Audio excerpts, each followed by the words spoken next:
Salut et bienvenue sur Tatooine. Enfin, bienvenue chez Joe. C'est pas du tout chaud, c'est pas vrai. Aujourd'hui, on va parler d'un sujet très à propos avec les déserts. On va parler de rotoscopie avec l'exemple le plus courant de l'univers.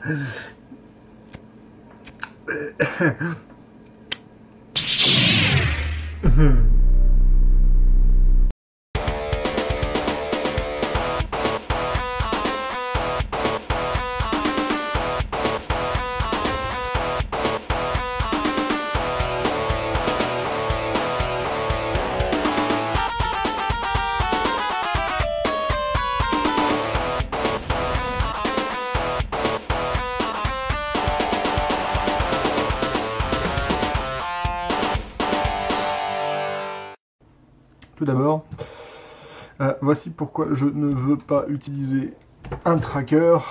Pour l'instant, sur Natron, un petit problème. Regardez. Voilà, je prends ma vidéo, je vais mettre, on va mettre tout simplement, on va appuyer sur Tab, ce sera plus simple. Hein, voilà, tracker c'est tracker PM. Voilà. On met ce joujou là et comme vous voyez, alors je vais définir la longueur.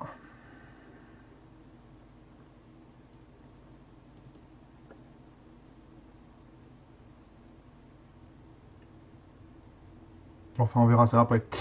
On va commencer. Il faut essayer de, voilà, de caler sa vidéo correctement. Se placer sur le moment qui nous intéresse.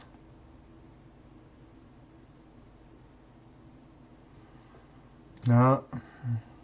Bon.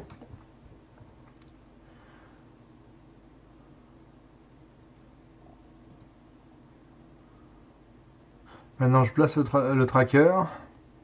Vous allez voir que le problème, c'est que pour l'instant, alors, dans une prochaine version de Natron, je ne dis pas.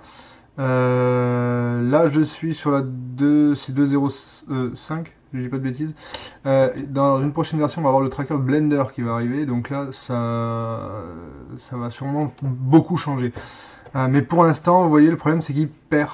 Voilà, il se perd assez rapidement. Et quoi qu'on fasse, il est vraiment... voilà, on a beau réinitialiser, essayer de tripoter, vous voyez, il décroche très facilement. Pourtant, j'ai essayé d'éclaircir le bout, il aurait fallu que je le mette, peut-être que je l'imprime directement en pelle à rouge, parce que c'est un sabre laser que j'ai imprimé.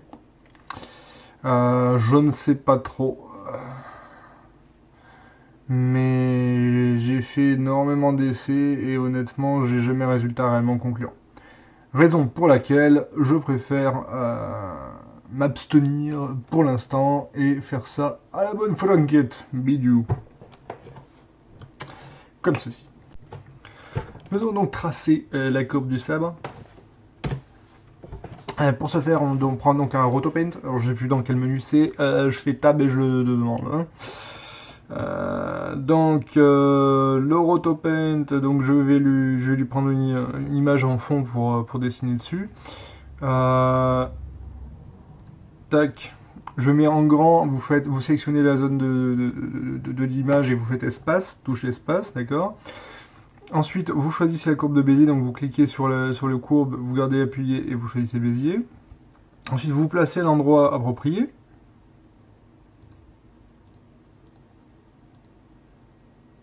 Et vous allez cliquer et faire vos petits points de courbe. Alors je fais ça à l'arrache pour que vous voyez. Hein. Donc après on peut récupérer les points. Donc on repasse en mode sélection. Vous voyez, on peut déplacer le truc. On va pouvoir attraper les sommets. Tac. On peut les recaler. On va pouvoir aussi jouer sur les poignets pour gérer la courbe. On va pouvoir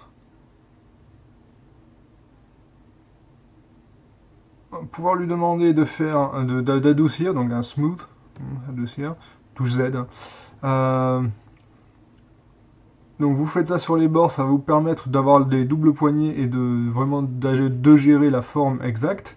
Donc là on vient de faire un coup de laser, on va rajouter un point.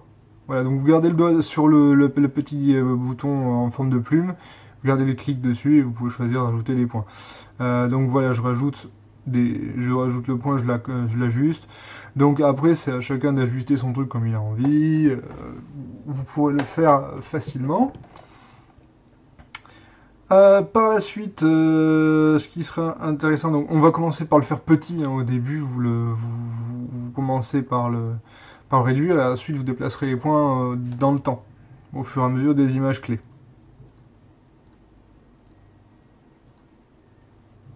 Donc on choisit la couleur.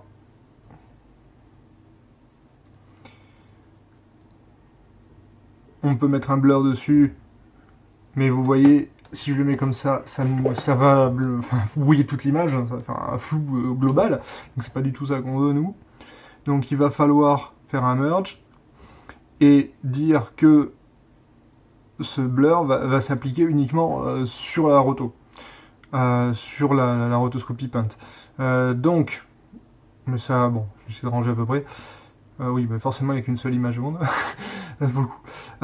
Donc là, on a un problème, on n'est pas dans le bon ordre. Donc il va falloir lui dire que c'est non pas A, le A n'est pas en dessous. Donc on veut que le blur hop, vienne dessus, voilà. Donc on inverse les deux. Voilà, donc là on est sur quelque chose de base. Voyons la suite. Alors on va devoir caler, on va trouver les images clés dans lesquelles on va faire le changement. Alors moi, perso, j'aime bien mixer ça entre guillemets avec un transform, pour avoir la roue pour tourner le truc en fait. Même si vous avez des options de transform spécifiques de ce truc là. Donc, du dessin. Du dessin rotoscopie. Donc, on place pensez à mettre les images clés. La première image clé en tout cas, pour que la suite puisse les générer automatiquement.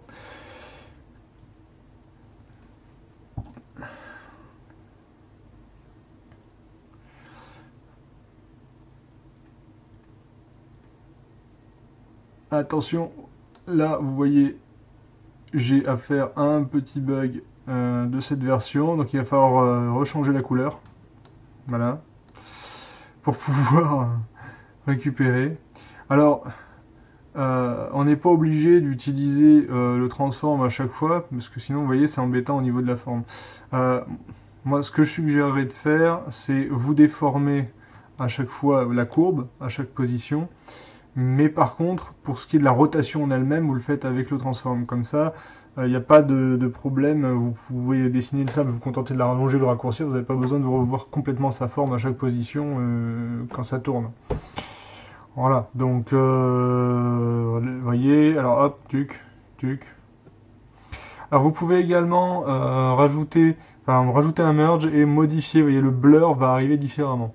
C'est-à-dire que je vais faire arriver le blur dans une couche en dessous. Alors rangez bien votre chambre comme dit l'autre, parce que sinon c'est le vrai bazar. Mais vous allez dire que vous allez avoir une arrivée sans le blur. Voyez.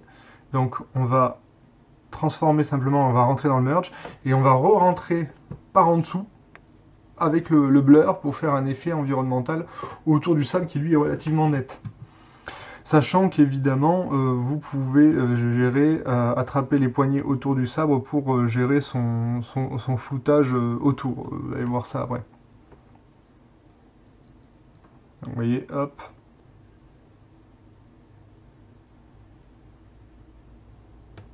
Ah oui, tac. Là.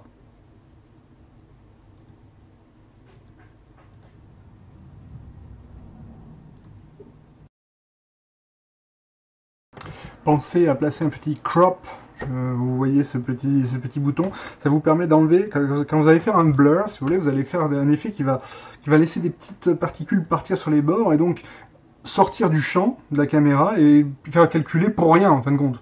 Donc le mieux c'est de l'intercepter avant que ça aille au rendu. Donc vous amettez ce petit crop qui coupe.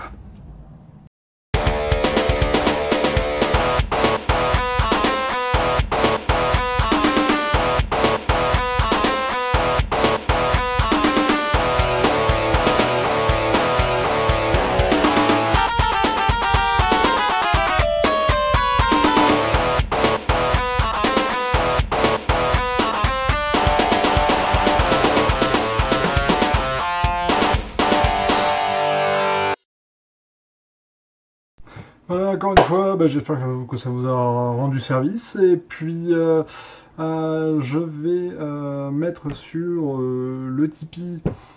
J'ai commencé à proposer peut-être des petites choses pour ceux qui pourraient être intéressés par filer un coup de main, comme par exemple des sources, modèles 3D ou autres montages que je pourrais avoir montré, comme par exemple celui de l'intro de cette vidéo, que vous allez voir, que je vais repasser juste après. Vous aurez, je pense que je vais pas tarder à mettre en récompense, entre guillemets, pour les tipeurs.